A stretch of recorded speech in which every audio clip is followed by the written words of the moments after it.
Capítulo 6. As garotas de Longbourn em breve receberam as de Netherfield e depois lhes retribuíram a visita. A afabilidade da senhorita Bennet continuava cativando tanto a senhora Hurst quanto a senhorita Bingley, e, embora rotulassem a mãe de insuportável e as irmãs mais novas de indignas de menção, expressavam o desejo de conhecer mais a fundo as duas mais velhas. Jenny ficou sensibilizada, mas Elizabeth decididamente não simpatizava com elas. A consideração por Jenny, se é que era consideração, só valia enquanto inspirada pela admiração do irmão. Este, na verdade, não escondia quanto a admirava.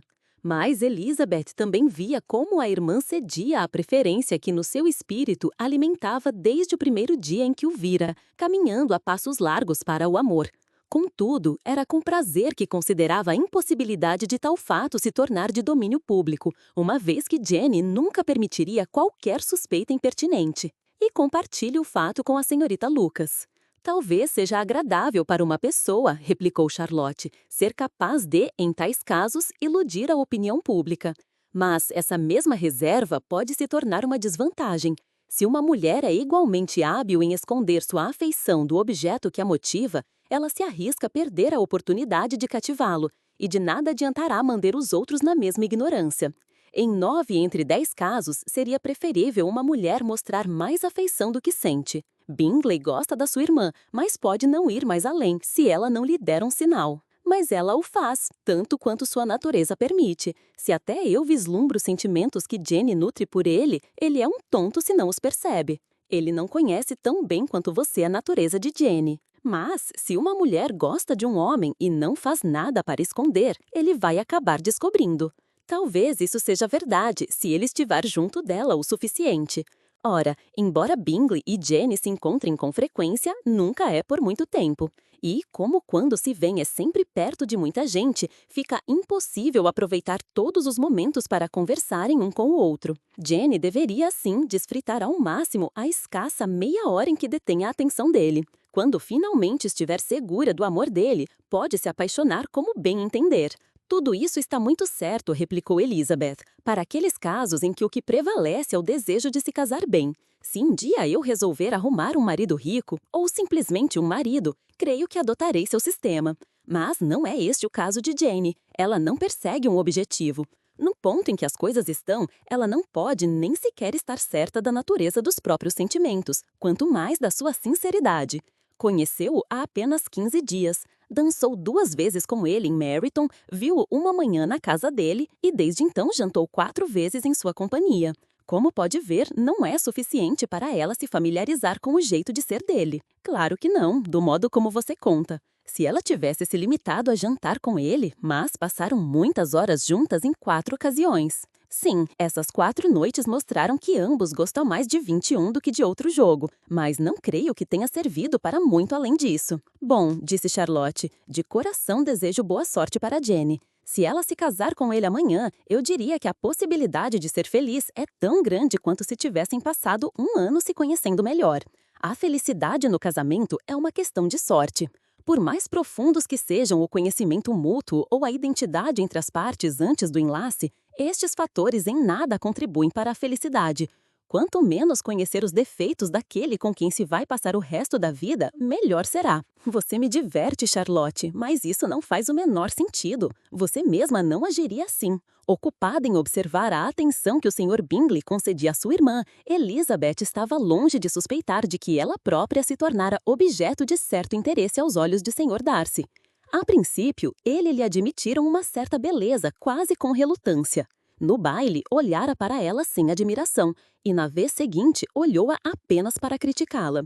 Porém, ainda mal ele se certificara da quase inexistência de um traço bonito naquele rosto, quando começou a achá-la especialmente inteligente pela bonita expressão de seus olhos pretos. A esta descoberta sucederam-se outras igualmente desconcertantes. Embora seu olhar crítico tivesse detectado mais de uma falha de simetria perfeita na forma do corpo dela, admitia que era uma figura graciosa e agradável. Apesar de considerar os modos de Elizabeth muito aquém dos do mundo elegante, cativavam-o pela sua graciosidade simples. Ela não dava conta de nada disso. Para ela, ele não passava de um homem antipático, que não a achara suficientemente atraente para dançar. O Sr. Darcy começou a sentir o desejo de conhecê-la melhor e, como primeiro passo para conversar com Elizabeth, passou a assistir às conversas dela com os outros. Tal atitude chamou a atenção de Elizabeth quando se encontraram na casa de Sir William Lucas.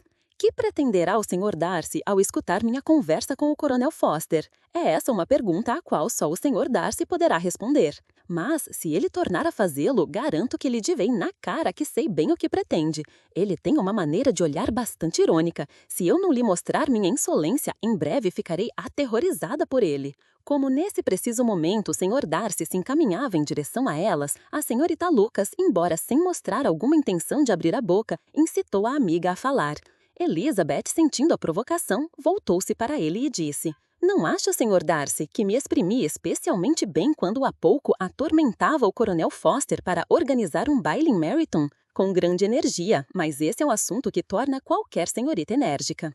O senhor é severo conosco. Em breve, ela será atormentada da vez", disse a senhorita Lucas. "Vou abrir o piano, Elisa, e sabe perfeitamente o que se segue. É uma estranha criatura para ser amiga. Está sempre me fazendo tocar e cantar na frente de todos e de qualquer um. Se minha vaidade fosse voltada para a música, seria inestimável. Mas, como não é o caso, preferia não me apresentar perante aqueles que assim devem estar habituados a artistas consagrados." Contudo, como a senhorita Lucas insistisse, Elizabeth acrescentou: "Muito bem, se assim tem de ser, que o seja." Falou e olhou com um ar sério para o Sr. Darcy. Há um velho ditado que todos nós conhecemos que diz: "Guarde o seu fôlego para resfriar o caldo, e eu guardarei o meu para entoar minha canção."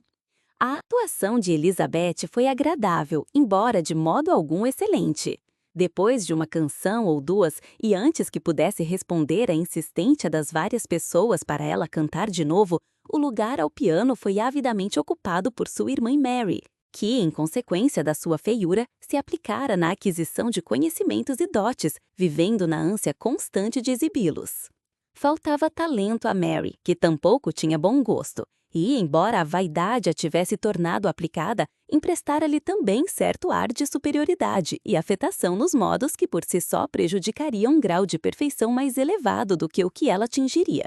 Elizabeth, que não tocava tanto quanto a irmã, prendera muito mais a atenção.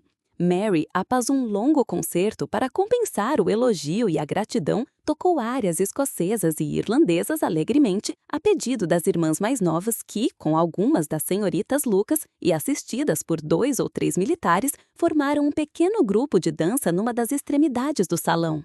O Sr. Darcy estava por perto, criticando intimamente tal modo de passar a noite, em detrimento de toda e qualquer espécie de conversa. Estava tão mergulhado em seus pensamentos que não percebeu quando Sir William Lucas se aproximou, senão quando este lhe disse: "Considero a dança um dos principais requintes das sociedades cultas. Que encantador divertimento para os jovens, Sr. Darcy."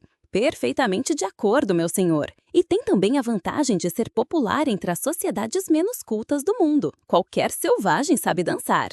Sir William apenas sorriu. "Seu amigo dança maravilhosamente", continuou ele após uma pausa, ao ver Bingley juntar-se ao grupo. "E não duvido que até o senhor seja um adepto de tal arte, Sr. Darcy. Viu-me dançar em Meryton, creio eu." "Sim, e o fiz com certo prazer. Dança com frequência em St. James." "Nunca, meu senhor." "Não acha que seria um ato lisonjeador para contar local?" "É esse um lisonjeio que, sempre que posso, evito fazer a um local, seja ele qual for." "Tenho uma casa na capital, presumo." O Sr. Darcy se curvou em sinal de assentimento.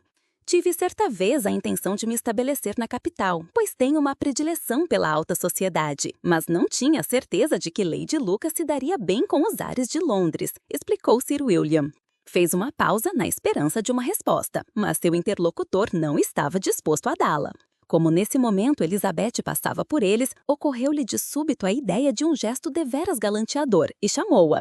"Querida senhorita Elisa, por que não dança? Sr. Darcy, permita-me que lhe apresente esta jovem como um par desejável. Não se recusará a dançar, creio eu, perante tanta beleza?" Pegando na mão dela, deu-a ao Sr. Darcy, que, apesar de extremamente surpreso, fez menção de tocá-la, quando Elizabeth a retirou no mesmo instante e, numa certa agitação, disse para Sir William: Por Deus, meu caro senhor, não tenho nenhuma intenção de dançar. Peço-lhe o favor de pensar que passei por aqui apenas em busca de um par. O senhor Darcy, compenetrado e correto, pediu-lhe que lhe desse a honra de dançar, mas foi em vão. Elizabeth estava decidida e nem mesmo Sir William conseguiu persuadi-la. Tem uma maneira tão bonita de dançar, senhorita Elisa, que é cruel de sua parte negar-me a felicidade de apreciá-la. Embora este cavalheiro, de modo geral, despreze tal divertimento, tenho a certeza de que não se oporá a entreter-nos durante uma escassa meia hora. O senhor Darcy é de uma delicadeza sem limites, concluiu Elizabeth, sorrindo. Ele de fato é, mas tendo em vista o incentivo, querida senhorita Elisa, não podemos nos espantar com sua complacência. Afinal, quem se oporia a tal par? Elizabeth lançou-lhe um olhar malicioso e se afastou. Sua resistência não feriu o cavalheiro. Ele estava pensando nela quando foi abordada pela senhorita Bingley. Acho que sei qual o assunto de meditação tão profunda. Creio que não. Estava pensando que insuportável seria ter de passar mais de uma noite assim com tal gente. E, na verdade, estou plenamente de acordo com você. Nunca me senti tão aborrecida. A insipidez e, não obstante a algazarra, a nulidade e, não obstante a presunção de toda essa gente. O que eu não daria para ouvi-los censurá-los. Está redondamente enganada. Pensava em coisas bem mais agradáveis. Meditava, por exemplo, no imenso prazer que um par de lindos olhos no rosto de uma mulher bonita podem conceder. A senhorita Bingley, imediatamente fixando os olhos no rosto dele, desejou saber a que senhora se devia a honra de lhe inspirar tais reflexões. O senhor Darcy, intrépido, replicou: a senhorita Elizabeth Bennet. Repetiu a senhorita Bingley. Estou deveras espantada. Desde quando ela ocupa o lugar de favorita? E diga-me, quando devo felicitá-lo? Era exatamente a pergunta que esperava que me fizesse. A imaginação de uma senhora de uma rapidez fantástica. Em um instante salta de admiração para amor e de amor para matrimônio. Sabia que faria gracinhas ao me felicitar. Bom, se é com tal seriedade que encara o assunto, eu o considerei definitivamente resolvido. Terá, na verdade, uma sogra encantadora e, naturalmente, ela passará a vida em Pemberley. Ele escutou-a com tão indiferença que deu tanto tempo quanto ela quis alongar-se sobre o assunto. Como essa sua tranquilidade a convencer-se de que nada estava perdido, a senhorita Bingley deu livre curso à sua ironia.